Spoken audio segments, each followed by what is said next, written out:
Ang una, number 1, makakababa ka na. Eto, ano to? Maraming ganito. Oo. Ay, pwedeng si Gladys since buwisit ka sa sabi. ayun.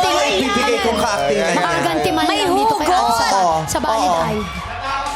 Oo. Sasamahan na rin ni Via at saka ni Kokoy bilang taga-awat. Oo. Sumama na kayo sa set. Ayan.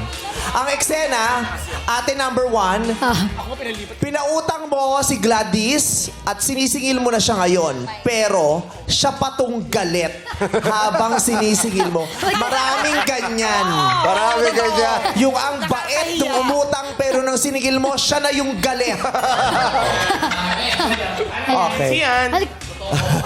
MC. Action!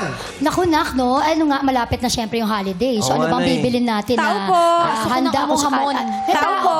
Nagdo-doorbell pala, pero nandito na. Nagdo-door yung pinto. Ba't ganun yung pintuan natin? May nagdo-doorbell. Nandiyan po si Miss Gladys Reyes. Ay, talaga buo. Wala dito. Sino yun? Ikaw na yan. Ako ba? Huwag ka maingay. Ano po yun? Hello, ma'am. Ha? Ako po yung from Bank of It's Showtime. Wow. Ma'am, kamusta na pala tayo? Ha? Kamusta na po kayo? Ay, nangamusta. Okay naman. Kami, we're fine. Okay naman kami. Bago ka dumating. Oo. Okay kami. Oo, okay naman. Anong Okay problema naman yan? po, ano? Oo. Kamusta po yung bayarin niyo, ma'am? Alin? Ha? May utang ka na eh. Sure kayo magulo. Hindi nga ako kasi Hindi umuo po ka na. alam, ma'am, ng Ha? mga anak niyo na may utang po kayo. Ay, teka lang, At pati siya. walang sabi-sabi, sasampalin niya agad dito. Huwag na. Ay, teka, sandali lang po ah. Teka, mga anak, sandali lang ha. Nay, sino yun, Nay? Dito nga tayo mag-usap. Ay, don't talk to Dito strangers, tayo. Yan. Nay. Oo.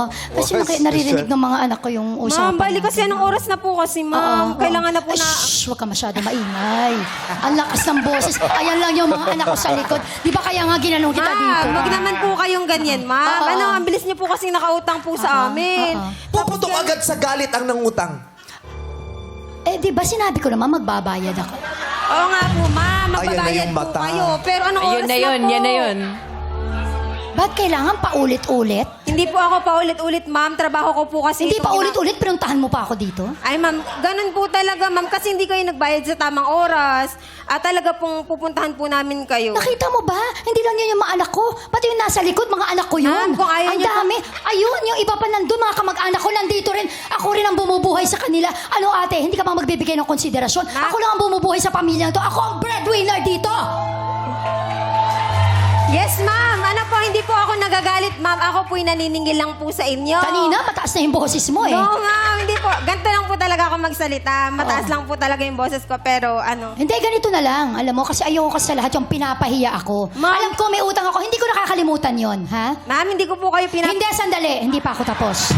Ang ibig ko sabihin, alam kong may utang ako, kaya wag mo lang paulit-ulitin kasi magbabayad naman ako. Hindi ko ugali yung tumatakbo Yes, sa ma'am. utang. Kung ayaw niyo po makipag-usap ng maayos sa akin, Hindi ba maayos to? papakiusap ko na lang po kayo sa manager ko. Ano, kasi medyo, ano na po, Ang medyo... dami mo sinasabi! Ayun. Sorry po. Magbabayad na po ako kayo. Anak, ilabas mo na yung pera natin. Ay, okay ka lang, Thank you, ate? ate. Napuruhan ka ba? Hindi naman. Hindi. Siyempre, Okay. lang naman Dinaya, yan. dinaya. Yan ang slapping. Kaya alam mo, nalito na siya dahil sa sampal mo. Napunta siya sa number 2. Grabe! Ang parang galing isa ng na Gladys Reyes. Kumanda ka pagbalik niya, may rest back yan, ate, ha? Sinasabi ko sa'yo. Tumawag na ng ibang maniningil. Oo. Sabi niya, tatawag na lang ng manager.